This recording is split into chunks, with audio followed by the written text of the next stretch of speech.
آپ سب بخوبی جانتے ہیں مفتی طارق مسعود صاحب ابھی کن حالاتوں سے گزر رہے ہیں۔ ان حالاتوں کے اندر مفتی طارق مسعود صاحب کو اب تھریڈ کال، تھریڈ ای میل اور واٹس ایپ پہ جان سے مارنے کی دھمکیاں آ رہی ہیں۔ یہ بات میں نہیں کہہ رہا ہوں، خود مفتی صاحب نے اپنی زبان سے کی ہے۔ چلیے سنتے ہیں، لیکن اس سے پہلے گزارش ہے اگر آپ چینل پہ نئے تو ہمارا چینل سبسکرائب کر لیں۔ جب سے کینیڈا والے بیان وہ سوسائٹی میں گیا ہے تو مسلسل سوشل میڈیا پہ ہائپ کریٹ کی جا رہی ہے، اور ایک مخصوص طبقے کی طرف سے جو بہت زیادہ شدت پسندی پھیلا رہا ہے۔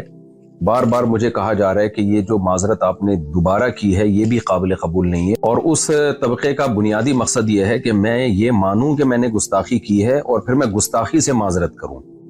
جو غلطی مجھ سے ہوئی ہے اس پہ میں بار بار معذرت کر چکا ہوں، لیکن وہ طبقہ مسلسل دھمکیاں دے رہا ہے میرے واٹس ایپ پہ، قتل کی دھمکیاں، گستاخ اور جو فحش گالیاں دی جا رہی ہیں، سب کے نمبر بھی میں سیو کر رہا ہوں۔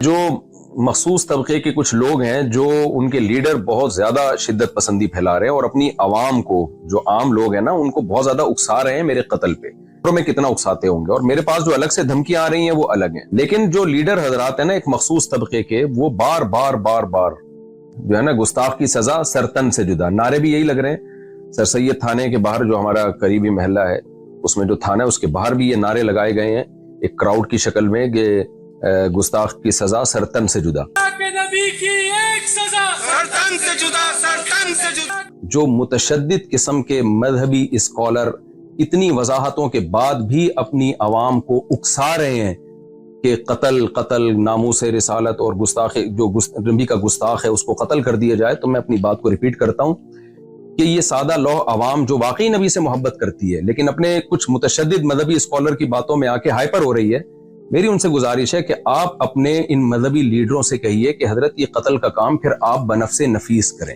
کیونکہ جب کوئی کسی کو قتل کرتا ہے تو پولیس کیس بنتا ہے، اس کو بھی پھانسی ہوتی ہے، وہ بھی جیل کی کوٹریوں میں جاتا ہے۔ تو حضرت جنت میں جانے کا شوق صرف آپ ہمیں کیوں دلا رہے ہیں؟ آپ خود یہ کام کیوں نہیں کر لیتے؟ آپ خود جائیں، مفتی طارق مسعود صاحب کو آپ قتل کرنے کی کوشش کریں اور جنت کمانے کی آپ کوشش کریں۔ تو یہ سب بات سننے کے بعد بس اللہ تعالیٰ سے یہی دعا ہے کہ اللہ تعالیٰ مفتی صاحب کے لیے خیر عافیت کریں اور جان مال کی عزت کی آبرو کی حفاظت کریں، اور ان مولویوں کے لیے بھی دعا ہے جو لوگوں کو گمراہ کر رہے ہیں، عوام کو گمراہ کر رہے ہیں، کہ اللہ تعالیٰ ان کو نیک ہدایت دے۔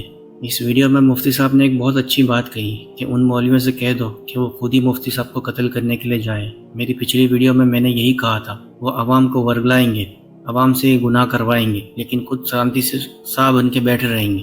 آج یہی بات مفتی صاحب نے بھی کہہ دی۔ اللہ تعالیٰ ان مولویوں کو ہدایت دے، حق پہ چلنے والا بنائے۔ اللہ تعالیٰ مفتی صاحب کو حفاظت فرمائے، آمین۔